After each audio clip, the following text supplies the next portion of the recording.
Le jeu, c'est évidemment un outil fondamental pour le développement de l'enfant, hein. Dans toutes les sociétés, à toutes les époques, l'enfant spontanément va jouer.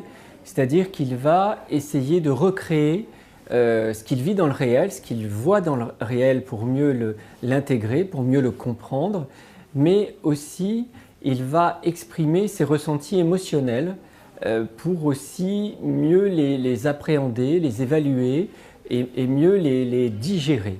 Donc le jeu, finalement, c'est un espace de l'imaginaire qui permet à l'enfant progressivement d'intégrer, de supporter, d'apprivoiser le réel.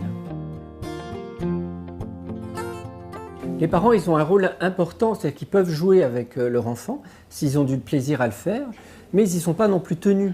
Ils peuvent être simplement là à le regarder. Et ça fait beaucoup de bien à l'enfant.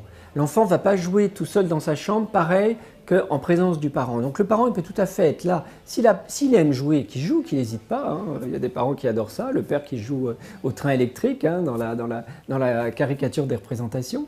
Mais le parent peut être là, assis sur son fauteuil, à feuilleter un journal et à offrir un cadre sécurisant pour que l'enfant puisse jouer et exprimer sans inquiétude ses émotions.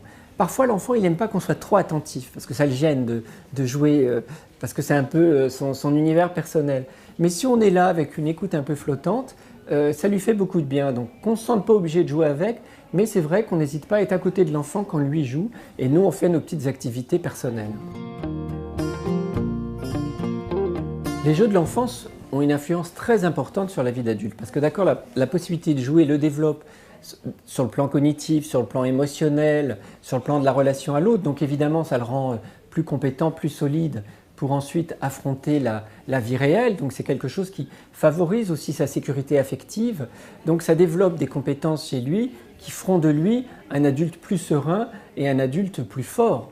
Et déjà dans les jeux, il expérimente un peu, il montre, il donne à voir aussi ce qui pourrait être plus tard. Et toutes les expérimentations qu'il fait dans le jeu, c'est déjà un apprentissage de sa vie future.